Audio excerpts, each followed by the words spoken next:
2017 ગુજરાત વિધાનસભાની ચૂંટણીમાં નિર્ણાયક ભૂમિકા ભજવનાર પાટીદાર સમાજના આંદોલનના પૂર્વ નેતાઓ ફરીથી સક્રિય થયા છે અને થોડા દિવસ અગાઉ ગાંધીનગરના સરગાસણ ખાતે પાટીદાર ચિંતન શિબિર યોજાઈ હતી, જેમાં પાટીદાર અનામત આંદોલન સમયે સક્રિય રહેલા નેતાઓ ઉપસ્થિત રહ્યા હતા અને તેમણે અમુક નિર્ણયો લીધા છે।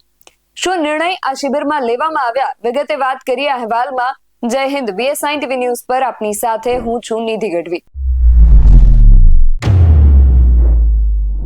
આ ગાંધીનગર ખાતે યોજાયેલ ચિંતન શિબિરમાં અલ્પેશ કથિરિયા, દિનેશ બાંભણિયા, વરુણ પટેલ, મનોજ પનારા, ગીતા પટેલ ઉપરાંત ધાર્મિક માલવ્યા, જિગીશા પટેલ, રેશમા પટેલ, લલિત વસોયા, લલિત કગથરા, કિરીટ પટેલ અને પૂર્વિન પટેલ સહિતના પાટીદાર સમાજના આગેવાનો ઉપસ્થિત રહ્યા હતા, જેમાં રાજકીય મુદ્દાઓની ચર્ચા કર્યા વિના માત્ર ને માત્ર સમાજલક્ષી સમસ્યાઓ પર જ ધ્યાન આપવામાં આવ્યું હતું। શું સામાજિક મુદ્દાઓ ચર્ચાયા, સાંભળીએ। પાટીદાર અનામત આંદોલનથી શરૂઆત કરી હતી એવી મુખ્ય બે સંસ્થાઓ SPG ગ્રુપ અને પાસ સમિતિ, અને એ સિવાય આંદોલનમાં જેટલા બી સક્રિય આગેવાનો હતા, જેટલા અમારા તાલુકા જિલ્લાના કન્વીનરો હતા, તમામ લોકોના જે મુખ્ય આંદોલનકારી હતા એવા તમામ આંદોલનકારીઓની આજે બેઠક મળી છે। મુખ્ય વિષય તો પાટીદાર સમાજની ચિંતન શિબિરનું આજરોજ આયોજન કર્યું હતું। આયોજનમાં મુખ્ય બાબત એ હતી કે લગભગ છેલ્લા 10 વર્ષ, એક દશક પછી આજે 10 વર્ષના અંતે આંદોલન થકી સમાજને શું મળ્યું છે અને એના મળ્યા પછી અને આજે સમાજમાં શું રહી જાય છે, એટલે ભૌગોલિક પરિસ્થિતિના અનુસંધાન જુદા જુદા જિલ્લા તાલુકાઓમાં નાના મોટા સમાજના અમુક પ્રશ્નો હોય જ છે। તે તમામ પ્રશ્નોનું 10 વર્ષના અંતે અમે તમામ જે કન્વીનરો છીએ અને જે મુખ્ય આગેવાનો છીએ એક મહત્વના નાના મોટા મુદ્દાઓ નીચે સુધી છેવાડાના માણસ સુધી મેં ચર્ચા કરતા હતા। ત્યારબાદ જે ગંભીર જે મુદ્દાઓ છે કે જે સમાજના હૃદયસ્પર્શી મુદ્દાઓ કહેવાય, એ લગભગ 10 મુદ્દાનું આજે અમે મુદ્દા નક્કી કરી અને એના ઉપર નાનું ચિંતન કર્યું હતું। આવનારા સમયમાં વધુ એ સારી રીતે સમાજમાં કઈ રીતે ઉપયોગી થઈ શકે, કઈ રીતે સામાજિક લાભ મળી શકે, ક્યાંય પણ આગળ ભવિષ્યમાં સરકારમાં રજૂઆત કરવાની હોય અને રજૂઆતના અંતે માત્ર પાટીદાર સમાજની તમે જોઈ શકો છો આંદોલનથી પટેલ સમાજ સિવાય તમામ બીજા અન્ય સમાજોને પણ લાભ મળ્યા છે। એ લાભની વિશેની ચર્ચા કરી, સામાજિક મુદ્દાઓની ચર્ચા કરી છે, અમારા દીકરીઓની ચર્ચા કરી છે, ખેડૂતલક્ષી ચર્ચા કરી છે। તમામ મુદ્દાઓ વિશે અમે ટૂંકમાં સંક્ષિપ્તમાં ચર્ચા કરી છે અને આગામી સમયમાં ફરીથી અમે મળીશું અને અમારું એક પ્રતિનિધિ મંડળ પણ નક્કી કરીશું જે આગામી સમયમાં સરકાર સાથે વાટાઘાટો કરે કે સમાજમાં પણ ક્યાંય જવાનું હોય તો અમારા મંડળ તરફથી રજૂઆત કરીશું। જય સરદાર। આજે 10 વર્ષ પછી પાટીદાર આંદોલનથી જેનો સમાજ જીવનમાં જન્મ થયો એવા ચહેરાઓની એક મુલાકાત, એક ચિંતન શિબિરનું આયોજન થયું। ચિંતન શિબિરમાં સ્નેહ ઉમળકાભેર ઘણી બધી ચર્ચાઓ થઈ અને 8 થી 10 જેટલા મુદ્દાઓ, 8 થી 10 જેટલી માંગણીઓ ઉડીને આંખે વળગી અને તમામ સમિતિએ, પાસ, SPG અને બીજા આંદોલનકારીઓએ હાથ ઊંચો કરી અને જય સરદારના નારા સાથે જે મુદ્દાઓને સહમતિ આપી છે, જે મુદ્દાઓ લઈ અને આવનારા દિવસોમાં ગુજરાતની સરકાર સામે રજૂઆત કરવામાં આવશે, જન સમર્થન માટેના કાર્યક્રમો કરવામાં આવશે, જે રજૂઆતના પ્લેટફોર્મ છે, કઈ રીતે સમાજનો અવાજ જેને સંભળાવો છે એના કાન સુધી પહોંચે, એના માટે જે પણ કરવું પડશે એ કરવાની જય સરદારના નારા સાથે આખી ગુજરાતની સમિતિએ ખાતરી આપી છે। તો આજના જે મુખ્ય મુદ્દા છે, મુખ્ય મુદ્દામાં એ છે કે અત્યાર હાલ ખાલી પાટીદાર સમાજ નહીં, ગુજરાતના શિક્ષિત વિકસિત દરેક સમાજનો એક પ્રશ્ન છે, ભાગેડું લગ્ન પ્રથા। લવ મેરેજની વાત નથી, પ્રેમ લગ્નની વાત નથી, ભાગેડું લગ્ન પ્રથા એક નવી સ્ટાઇલ।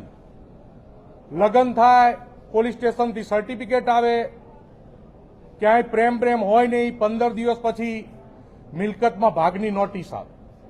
મિલકતમાં ભાગનું ઠેકાણું પડે તો ઠીક છે, ન તો 2 મહિનામાં છૂટું થાય દીકરી ઘરે પાછી આવે। આ એક બહુ મોટું રેકેટ ચાલે। આ રેકેટમાં સરકારને રજૂઆત છે કે કાં તો દીકરીની લગ્ન કરવા માટેની મેચ્યોરિટી એજ વધારવામાં આવે, લગ્નની નોંધણી હોય મહેસાણાના યુગલ, રાજસ્થાનનું સર્ટિફિકેટ આવે, ગોધરાનું સર્ટિફિકેટ આવે, લગ્નની નોંધણી સ્થાનિક કક્ષાએ રજિસ્ટ્રારમાં થાય અને ત્રીજી રજૂઆત એ કરવામાં આવશે કે માતા અથવા પિતાની સંમતિની એક કોક લીગલ ફોર્માલિટીની વ્યવસ્થા પણ સરકાર કરે. ઉત્તર પ્રદેશની સરકારે આ દિશામાં રિસન્ટલી જ હમણાં એક ગેઝેટ બહાર પાડ્યો છે. ગુજરાતની સરકાર પણ આ દિશામાં કામ કરે.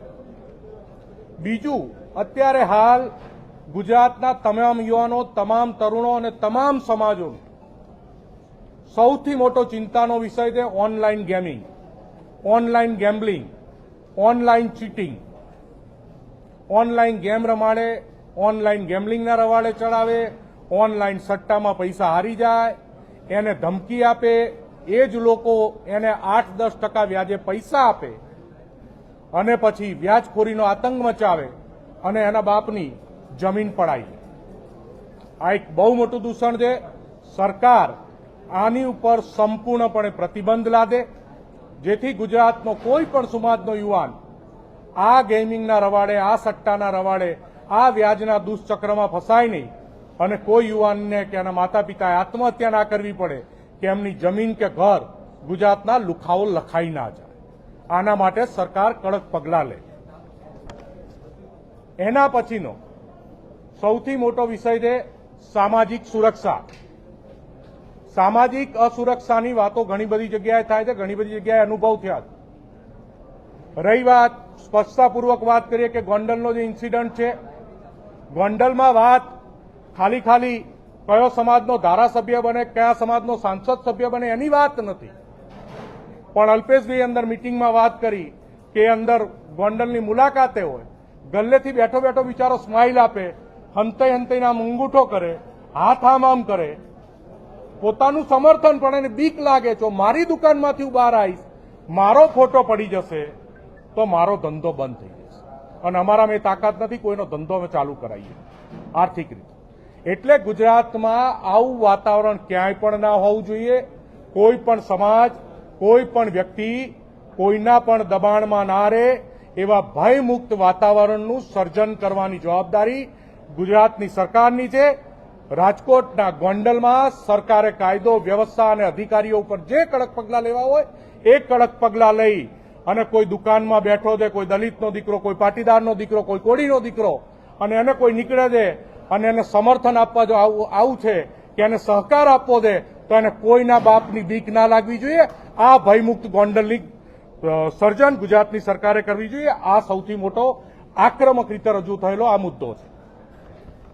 બીજી વાત એ છે કે હમણાં સ્થાનિક સ્વરાજની ચૂંટણીમાં ઓબીસી અનામત દાખલ કરવામાં આવી છે.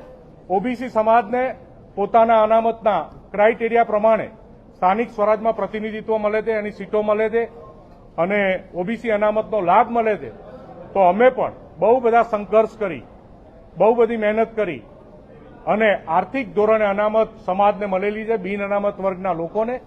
તો બિન અનામત વર્ગના લોકોને જે આર્થિક ધોરણે અનામત મળી છે એ ગ્રામ પંચાયત કક્ષાએ અને સ્થાનિક સ્વરાજની ચૂંટણીમાં બિન અનામત વર્ગના જે આયોગ અને બિન અનામત વર્ગની જે ઈડબ્લ્યુએસની જે અનામત છે તો એ ચૂંટણીમાં પણ બિન અનામત વર્ગના આર્થિક રીતે પછાત લોકોને ચૂંટણીમાં પણ પ્રતિનિધિત્વનો એક ઓબીસીને સમકક્ષ મોકો મળે અને એમાં જે કરવું પડે એની સરકાર વ્યવસ્થા કરે. અમુક કેસો એવા છે હજુય કે કોઈના કોઈ ટેકનિકલ કારણોસર ખેંચાવાના બાકી રહી ગયા છે. એની પ્રક્રિયામાં જે ટેકનિકલ ક્ષતિઓ હોય એ પૂરી કરી અને કેસો વહેલામાં વહેલી તકે ખેંચાય એના માટે પ્રયત્ન કરીશું.